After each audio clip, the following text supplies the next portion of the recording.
was sort of not allowed to be right, not allowed to have a voice. So at a certain point, when what enters your mind is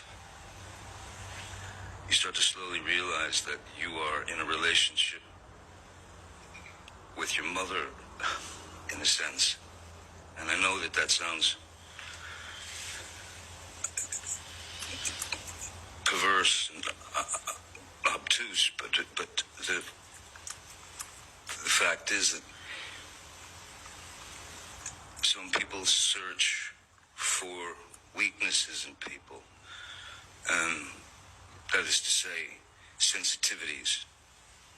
And when you've told that person your life, and what you've lived through and what you've been through, just as happens in relationships, the more that became ammunition for Miss Heard to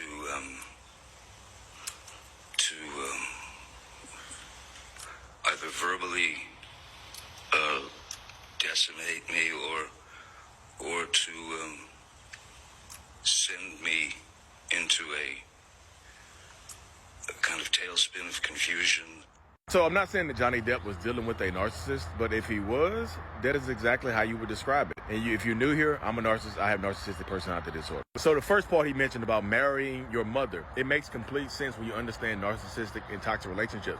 Because sometimes when you grow up in a toxic household, when you grow up with a narcissistic or toxic parents, you tend to find that in your adulthood. You find somebody like that in your adulthood because it feels like home. And if you grow up in abusive households, abuse seems like love. I know it's not love, but it seems like love that you're accustomed to growing up. And then the other part where he said it's just like the more you share with a narcissist or a toxic person, the more they use that as ammunition against you. Narcissistic people will take your worst, deepest, darkest traumas that you have shared with them and weaponize them against you. So in your moments of weakness, when you feel like you can't take anymore, they'll decimate you, like he said, with words, with what you went through in your childhood, with the traumatic events that you've been through and the traumatic events that you've experienced. Weaponized trauma from a narcissist or a toxic person is absolutely a thing, y'all. And also what he said he felt like he was being stifled in a relationship.